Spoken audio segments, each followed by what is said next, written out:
Leave it to Christopher Nolan to take on an epic like the Odyssey. And if you watch it on a true IMAX screen, the whole scope, it's epic as well. But is the film entertaining? Also, have you heard about the lesser-known Greek philosopher Testicles? Well, his friend said he was nuts. After the Trojan War, Odysseus faces a dangerous voyage back to Ithaca, while a bevy of suitors seek to acquire his throne and his queen. So to try and condense what goes on in this 3-hour film, we follow Odysseus on his ill-fated journey home after the Trojan War. His wife has been left to fend off suitors due to Odysseus' absence, while their son is determined to find out what happened to his father so he can take the throne and then save his mom from the pile of gluttonous suitors. All along this 20-year journey home, Odysseus faces nasty trials and opponents that slowly but surely decimate his fellow soldiers. Yet he continues on, all in the hopes of finally returning to his wife, son, and home. Now, Christopher Nolan is known for his love of IMAX cameras, preferring to shoot with them as much as possible. For this, he filmed on actual 70mm film with the IMAX cameras. So the result is this massive moving epic that can be thrilling, beautiful, heartbreaking, melancholy, and sometimes very difficult to hear. I'll get to that in just a minute, though. The cast is massive, but not all of them share equally in screen time or prominence. Matt Damon is Odysseus, showcasing this strong and determined will, but also a psyche that has been beaten down by years of war and loneliness. Anne Hathaway plays Penelope, Odysseus' wife, and she's a powerful force to reckon with. Hathaway often speaks quietly, but there is so much passion and ferocity within her timbre that it's clear that the force that she can wield despite being a woman. And then we got Tom Holland playing Telemachus, the son of Odysseus and Penelope.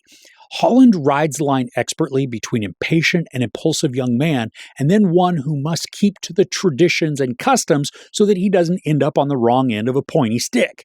Now, there are a few moments when his body posture feels more modern than ancient, but it also works to illustrate a naturalness of the character, one who doesn't always adhere strictly to propriety or decorum, but is looking to ensure his father's legacy is upheld no matter what. Robert Pattinson once again teams up with Nolan, and here he's one of the suitors, Antinous, always at the feast and eyeing the prize of the queen.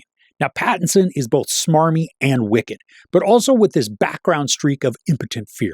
He plays as though he's the most toughest and most worthy of suitors, but the facade doesn't perfectly hide his failures, allowing Pattinson to then craft someone we always want to slap, but also curious about how far his greed is actually going to take him.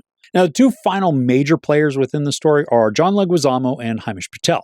Both of them demonstrate intense loyalty to Odysseus, but with some nuanced differences. Patel is part of Odysseus' army, playing Eurylochus, pretty much his second in command. Now, the dynamic between Patel and Damon, it's a shifting one. And I love that for the portion we watch them together, which is a fair amount of the movie, they can vacillate between semi-equals and fierce opponents. The fact that they don't always agree leads to some excellent tension for the story, allowing both actors to showcase rageful passion as they navigate some stressful situations, and even peril, death, stuff like that. And with Leguizamo, he plays Eumaeus as a patient and observant servant. Now, his delivery is matter-of-fact and sometimes completely without compassion or empathy, but he's also extremely wise with this demeanor that can be the complete opposite, full of quiet insight and compassion. Leguizamo also gets to include some subtle humor into his role, not becoming comedic or as a jester, but through perceptive attention, allowing the character to become deeper and more meaningful than just some simple servant that you overlook. Now, there are a ton of other actors who round out the cast, some like John Bernthal, Charlize Theron, Samantha Morton, and Zendaya, that help to then reveal the necessary elements to Odysseus' story while also adding depth and meaning to characters that may not be as prominently displayed as you might think. Then there's also the plethora of actors who make almost cameo-type appearances. I'm not saying their performances are lackluster or poor, it's just that they don't have much screen time. And given some of the uproar that came out when the cast was announced, there's absolutely no basis for any of these complaints. This is an impressive film. Not only just the fact that someone attempted to tackle such a daunting story, but also to capture the depth of emotion, including regret, loss, shame, hubris, and love so effectively. I think the most poignant moment comes towards the end of the film. We get to hear a retelling of the culmination of the Battle of Troy, where 10 years of siege finally comes to fruition. And the presentation, it gave me goosebumps. We get to see the events play out in this suspenseful manner, devoid of a lot of dialogue, but full of this driving musical score that increases the heart rate. And while the visuals are very impressive, especially as we watch growing flames and brutal chaos erupt inside the city walls, what drives home the emotional engagement is the quiet voiceover recounting the true cost and ramifications of this war. It can serve as a commentary relevant for today, but it doesn't feel targeted or preachy. It's just something that's been present in societies for millennia.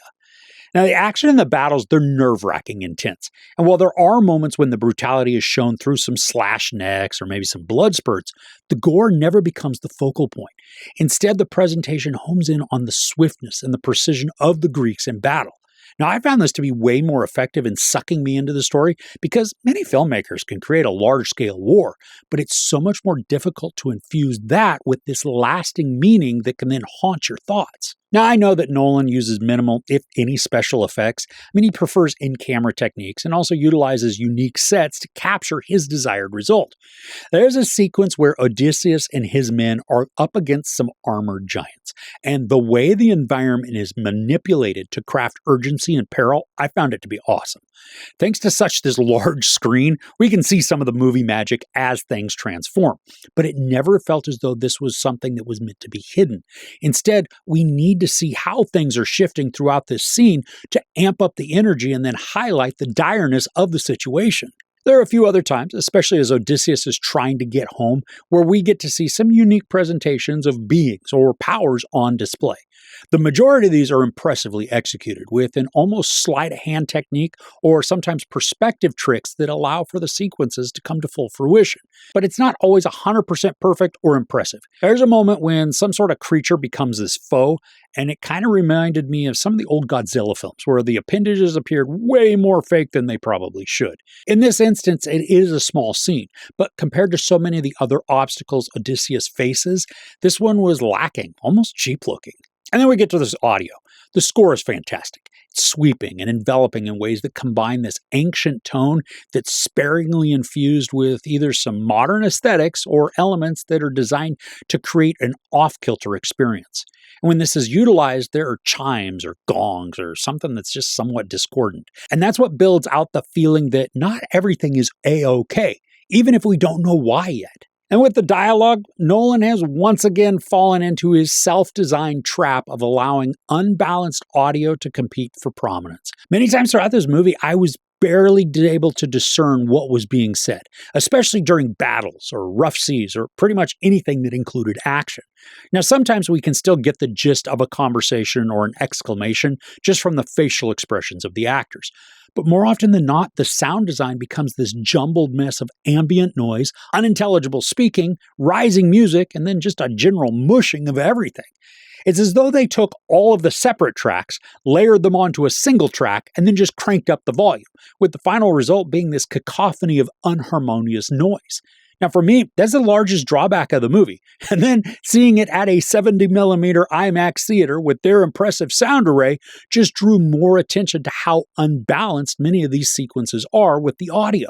Despite that, though, the movie's still amazing. I didn't feel the 3 hours pass, and I never glanced at my watch. Yeah, my legs did begin to fall asleep just a tiny bit because the IMAX theater I was at just didn't have any sort of reclining seats.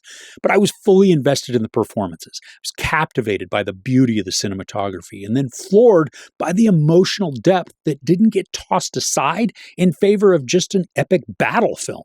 Matt Damon is spectacular in the lead, allowing us to experience Odysseus' devotion, grief, regret, and pride through convincing mannerisms. And while the audio balance is an ongoing issue with Nolan films, and not all of the creature effects are evenly executed, the Odyssey is a heart-pounding and soul-crushing saga that's going to make you wince, clench, and then cheer as only a true epic can. There's no sex, some very brief nudity, little profanity, and then a ton of violence. I give the Odyssey 4 out of 5 couches. I really hope that Nolan is going to allow somebody else to oversee the audio moving forward, because I would really like to see and hear the actors during the film. All right, there are several adaptations of Homer's The Odyssey, not counting this one. So do you have a favorite? For me, Oh Brother, Where Art Thou? That is a spectacular interpretation. Let me know your thoughts, though, in the comments below. If you enjoyed this review, please give it a like. Also, don't forget to share and subscribe. I'm Chris. This is Movies and Munchies. Thanks for couching with me.